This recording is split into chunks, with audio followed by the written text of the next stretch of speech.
العادات الذرية بتتراكم والنتيجة بتسطو.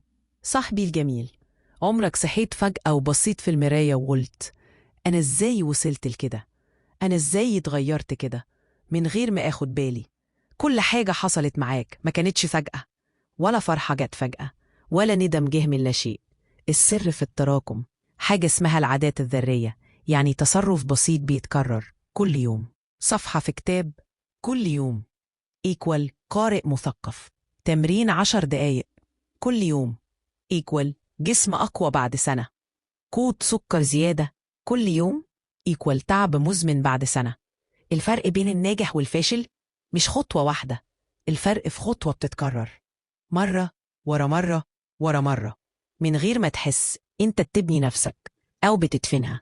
لو عايز نتيجة مختلفة، ابدأ بعادة بسيطة وكمل عليها.